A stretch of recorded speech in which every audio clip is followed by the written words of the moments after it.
Mountbatten SMC, two very interesting people, Lim Biao Chuan and Jeanette Chong Aruldos. Right? They both competed with each other in 2011. Mm-hmm. They're both 52 years old.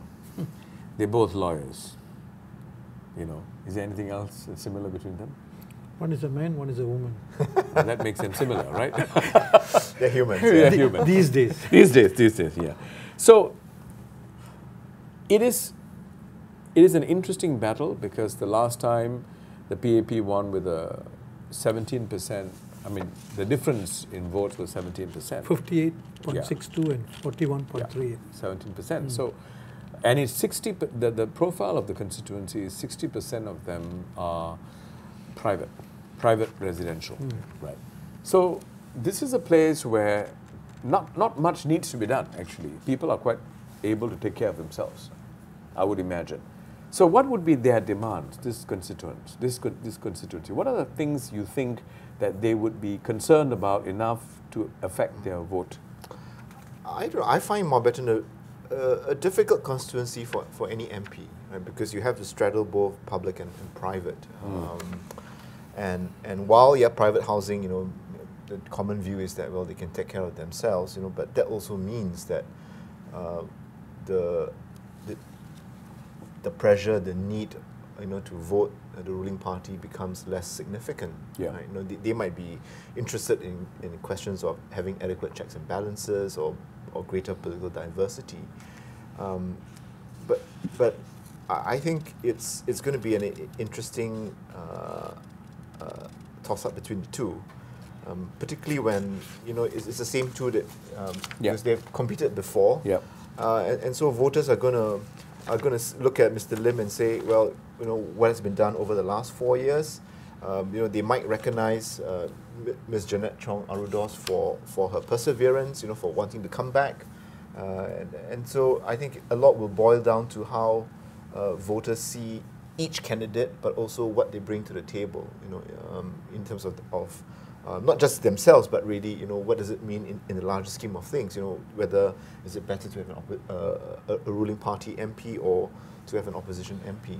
Well, I guess I'm looking at it from simply from Maslow's hierarchy of needs.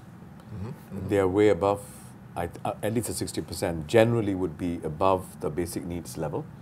I think you should look at the other two figures. You know, 5-room or larger, 7.6%.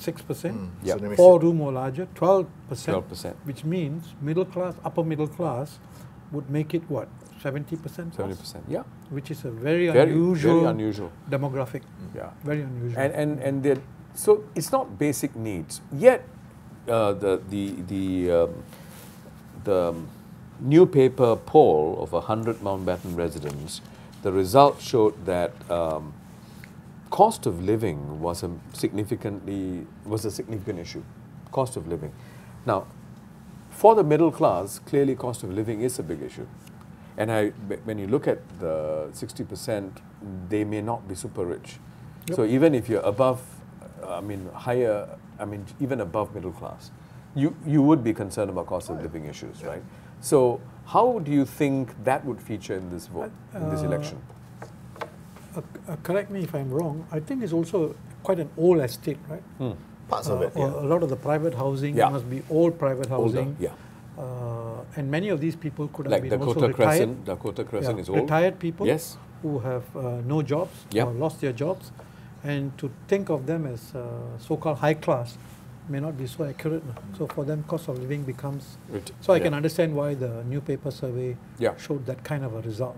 The asset-rich, cash-poor syndrome in some respects. But they may be educated and therefore in a position to ask more fundamental questions about parity, fairness, and so on, you know, which are difficult.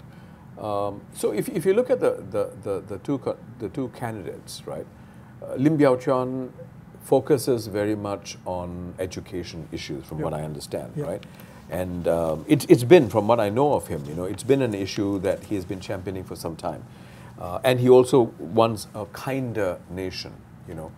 Now, as for Jeanette Chong Aruldos, She has taken, in my view, a slightly different approach to campaigning. You know, if you look at her blog, her site, there's a lot about heritage.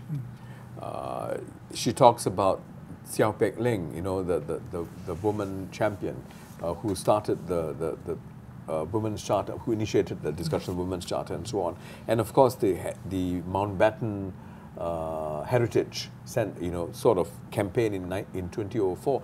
Now all these things are things that for her matters a lot, right?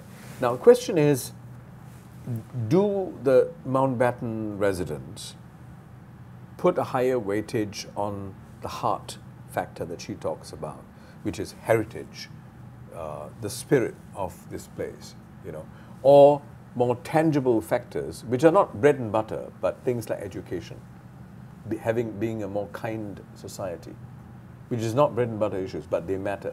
Which one do you think is more important for this group? The way you have put it, it's a very difficult choice, right, between the two, because they are very similar in the kind of, not just in their ages. But the campaign strategy seems to be very clear. Very distinct.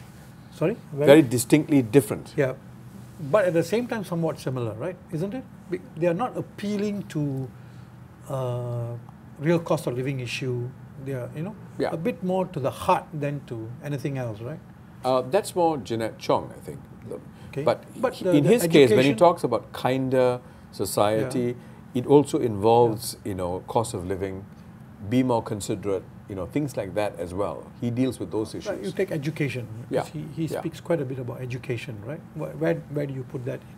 But anyway, so this is a very, if I were a resident, you know, in this constituency, it would be a very difficult choice for me, you know, honestly. The one factor that I will consider will be Jeanette Chong has moved parties, right? From Reform Party in 2011. Then to went to NSP. NSP. And she was Secretary General of Secretary NSP. General. She gave up she quit the party, and then went to SPP finally. You know? So I would have a kind of a somewhat of a problem with that. A concern because she has moved, you know, 2 times, right? But could it be that she's moving because she's very picky about being associated with the right party? Yeah, but then you are Secretary General of NSP. Right? You're the leader of the party, right? First point.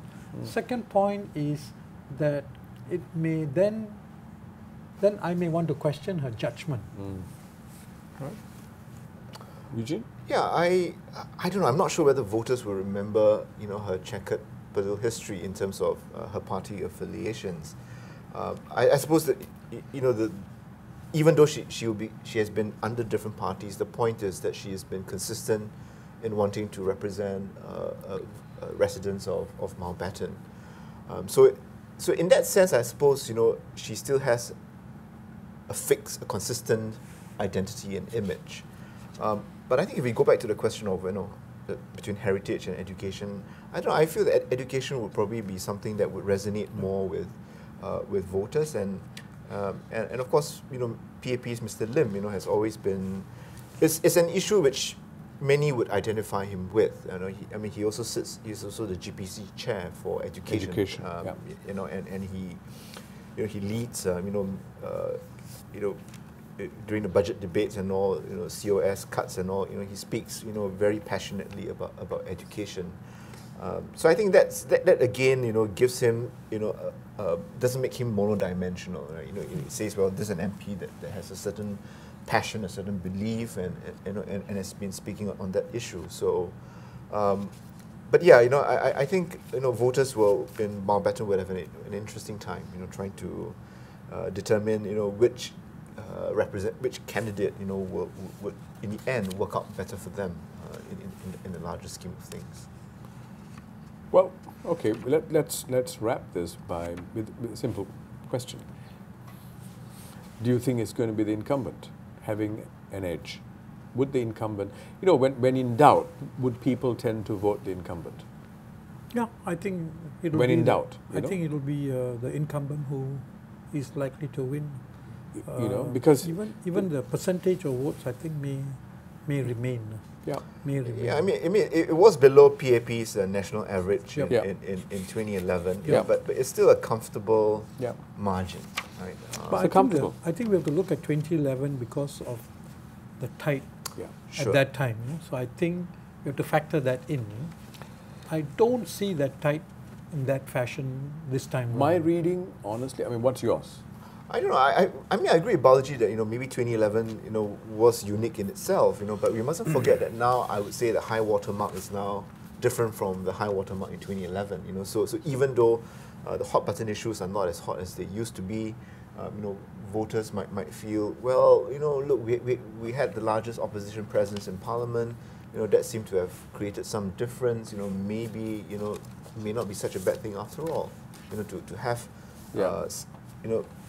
adequate opposition presence in Parliament. My sense is the PAP, as the incumbent, would have the edge, simply because both are appealing candidates. Both of them have agendas that appeal, right? But I think the vote share would slip for the PAP. For the PAP. For the incumbent. I think the vote share would slip simply because the stakes are low for this group. There are no really important things, important issues. I feel the stakes are low. There's a lot more latitude to take risk. It'll go down. But not low enough for them to lose the seat. That's my sense.